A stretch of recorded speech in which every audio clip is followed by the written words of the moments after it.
আপনি পারলে দান করবেন, না পারলে অন্য কাউকে বাধা দিয়েন না। মনে রাখবেন, মসজিদ মাদ্রাসায় আপনি দান না করলে আপনি হেরে গেলেন। মসজিদ মাদ্রাসা কোনোদিন আটকে থাকবে না, কোনো না কোনো ভাবে আল্লাহ চালায় নেবেন। কিন্তু আপনি হেরে গেলেন, আপনি হতবাগাদের খাতায় নাম লেখাই। এই মসজিদটা ঘটনাচক্রে ঘোষণা দিল মসজিদের কর্তৃপক্ষ কমিটি যে আমরা, এটা তো দুতলাই নাকি তিনতলা মসজিদটা, আচ্ছা ঘোষণা দিল আমরা 4 তলা করব, অনুদান দেন। তো আপনাদের মধ্যে সবাই চিন্তা করলেন যে না, আমরা অনুদান দিব না। তো এই যে আপনারা হঠাৎ চিন্তা করলেন অনুদান দিব না, আপনারা নিজেরাও জানেন নাই আপনাদের মাঝে 2-4 জনের দিল আল্লাহ তৈরি করে দিবে, আপনাদের 100 জনেরটা ওই 3-4 জন দিয়ে দিবে।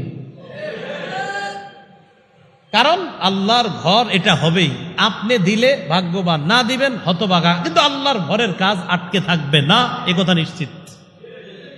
কোনদিন শুনছেন যে মসজিদের কাজ আটকে থাকে? কখনো? হ্যাঁ, আটকে থাকে 7 দিন 5 দিন, আবার শুরু হয়, আবার আটকে থাকে, আবার শুরু হয়। কিন্তু মসজিদের যেই মিশনটা নেয় কমিটিরা যে না আমরা এটাকে এমন বানাবো, একটা পর্যায়ে ওই কাজটা সমাপ্ত আল্লাহ করার ব্যবস্থা করি।